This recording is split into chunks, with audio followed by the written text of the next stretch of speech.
जय श्री कृष्णा। राधे राधे। आज सुनेंगे शुक्र प्रदोष व्रत कथा।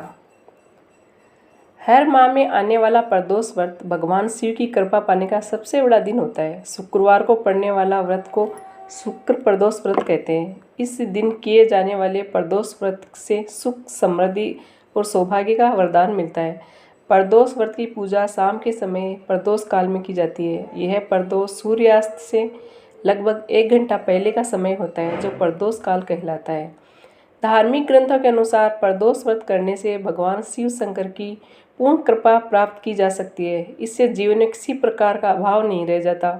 इतना ही नहीं, समस्त आर्थिक संकटों का समाधान करने के लिए प्रदोष व्रत अवश्य करना चाहिए। इस व्रत के प्रभाव से हर तरह के रोग दूर होकर बीमारियों पर होने वाले खर्चों में कमी आती है।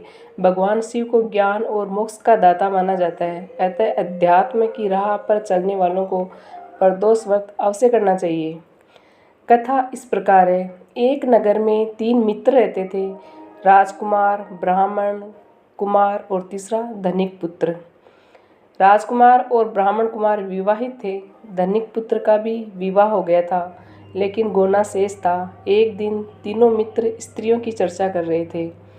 ब्राह्मण कुमार ने स्त्रियों की प्रशंसा करते हुए कहा, नारीहीन घर भूतों का डेरा होता है। धनिक पुत्र ने यह सुना तो तुरंत ही उसने अपनी पत्नी को लाने का निश्चय कर लिया।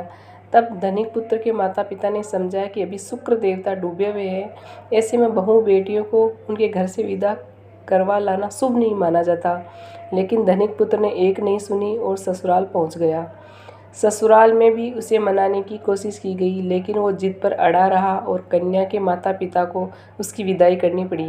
विदाई के बाद पति पत्नी शहर से निकले ही थे कि बैलगाड़ी का पहिया निकल गया और बैल की टांग टूट गई। दोनों को चोट लगी, लेकिन फिर भी वे चलते रहे।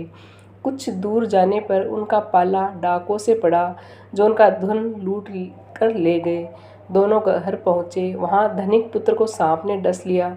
उसके पिता ने वैद्य को बुलाया तो वैद्य जी ने कहा कि वह 3 दिन में मर जाएगा। जब ब्राह्मण कुमार को ये खबर मिली तो वो धनिक पुत्र के घर पहुंचा और उसके माता पिता को शुक्र प्रदोष व्रत करने की सलाह दी और कहा कि इसे पत्नी सहित वापस ससुराल भेज दें। धनिक ने ब्राह्मण कुमार की बात मानी और ससुराल पहुंच गया, जहां उसकी हालत ठीक होती गई। यानी शुक्र प्रदोष के महात्म्य से सभी घोर कष्ट दूर हो गए। इस दिन कथा सुने अथवा सुनाए तथा कथा समाप्ति के बाद हवन सामग्री मिलाकर 11 या 21 या 108 बार ओम ई क्लीं नमः शिवाय स्वाहा मंत्र से आहुति दे। इसके बाद शिव जी की आरती तथा प्रसाद वितरित करें। उसके बाद भोजन करें। कहा जाता है कि शुक्रवार को प्रदोष व्रत सौभाग्य और दाम्पत्य जीवन में सुख समृद्धि से भर देता है। यही कारण है कि आज के प्रदोष व्रत का काफ़ी खास माना जा रहा है।